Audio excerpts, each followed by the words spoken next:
আসন্ন দুর্গাপূজায় মহিলাদের নিরাপত্তা নিশ্চিত করতে রায়গঞ্জ পুলিশ জেলায় দ্বিতীয় পিঙ্ক মোবাইল ভ্যান চালু করল রায়গঞ্জ পুলিশ প্রশাসন। এর আগেও এই ধরনের একটি মোবাইল ভ্যান চালু করা হয়েছে পুলিশের পক্ষ থেকে। অত্যাধুনিক সুবিধাযুক্ত এই পিঙ্ক মোবাইল ভ্যানটির শনিবার আনুষ্ঠানিক উদ্বোধন করেন রায়গঞ্জ পুলিশ জেলার দায়িত্বপ্রাপ্ত আরক্ষাধীক্ষক মোহাম্মদ সোনা আক্তার।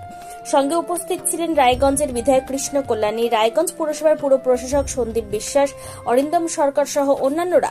মোহাম্মদ সোনা আক্তার এই বিষয়ে জানান, আগামী দিনে মহিলাদের নিরাপত্তাকে সুনিশ্চিত করতে দক্ষতার সাথে কাজ করবে এই মোবাইল ভ্যানটি।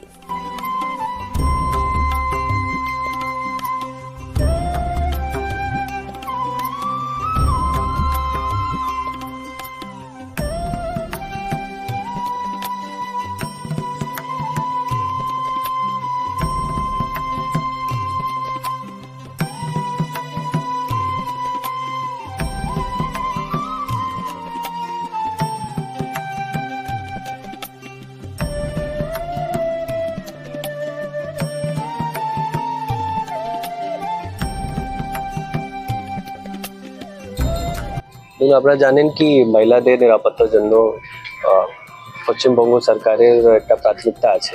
তার জন্য প্রত্যেকটা জেলাতে কিছু পিঙ্ক মোবাইল লঞ্চ হয়েছে, যার মধ্যে আমাদের লেডি অফিসার থাকবে, লেডি ফোর্স থাকবে।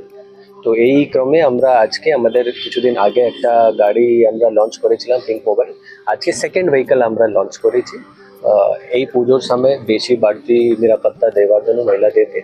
তার সাথে সাথে যে কোনো মহিলা আমাদেরকে কমপ্লেন করতে পারবে, সেখানে মহিলা অফিসার আছে, তারা ওই কমপ্লেনকে হ্যান্ডেল করবে।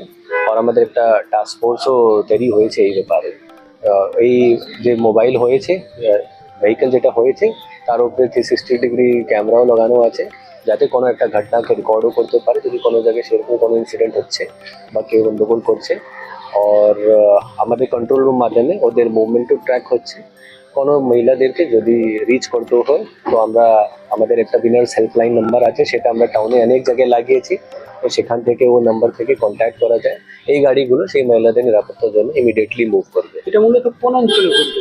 এটা আমাদের এখন পুরো গোটা রায়গঞ্জ পিডি জন্য দুটা হচ্ছে, একটা হেডকোয়ার্টার জোন আর একটা যে আছে আমাদের ইটাহার জোন।